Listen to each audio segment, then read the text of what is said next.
Magandang araw mga classmate. Ngayon ay magkakabit kami ng aming cording. No, so tingnan natin tong bagong cording area mga classmate, no. Ongoing pa yung paggawa namin classmate, hindi pa siya tapos. So silipin muna natin. All right. Ito yung sample classmate. PP.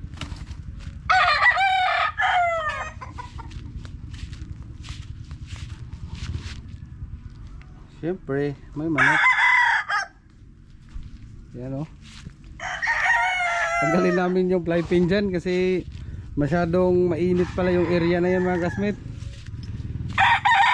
Hindi siya pwede. Yan. Shout out pala kay Mrs. Rugby. Try ko din tong camera ng GoPro Hero Black 13. Ito yung gamit ko ngayon classmate. Yan. Ito na yung sitwasyon ngayon. Medyo magulo pa talaga, no? Pasensyahan nyo na classmate. Matatapos dito. Dahan-dahan. Kasi kami-kami lang din yung gumagawa.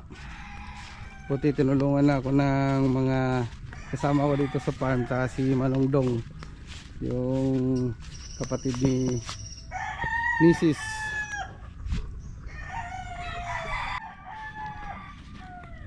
So ito yung mga luma ko classmate. Mas mataas yung luma pala eh, oh. Baka isang hilira na lang namin yung mga luma. Mas mataas siya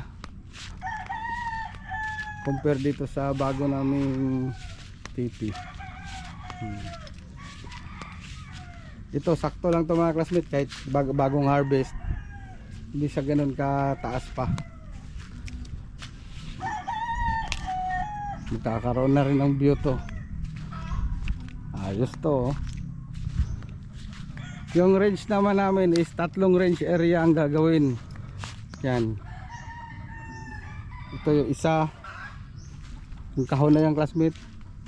Tapos itong pangalawa,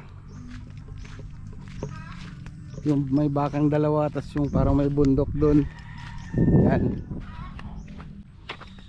Tapos ito naman yung pangatlong range area. Yung may mangga classmate.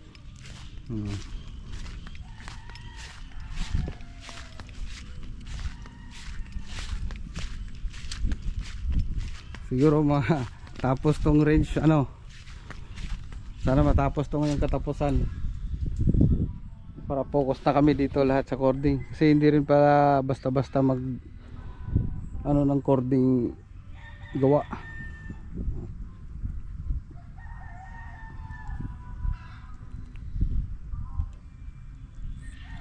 Tapos yung rubber TP namin lalagay lang namin sa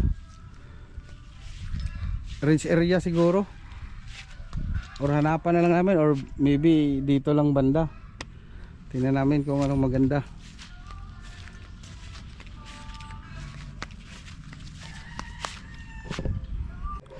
So sa ganito kalaking range area classmate, kasya dito mga 100, 150, maximum of 200, no? Nasisiw kasi magkakalpa naman eh.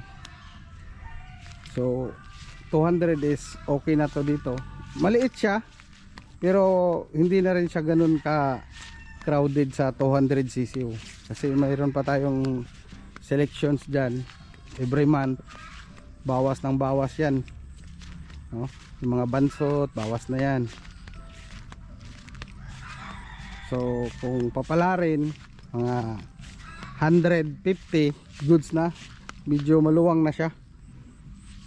Hindi siya magiging crowded. 150 heads kasama na babae doon mga classmate, ha? Per butas or per range area. Kasi dito breeding pen namin to.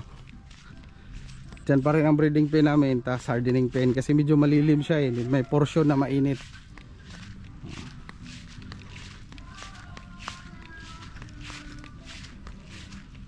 So yun lang mga classmate, ang update dito sa Rugby Game Farm. More wins, God bless, and mabuhay lahat ng sabongero. Alright!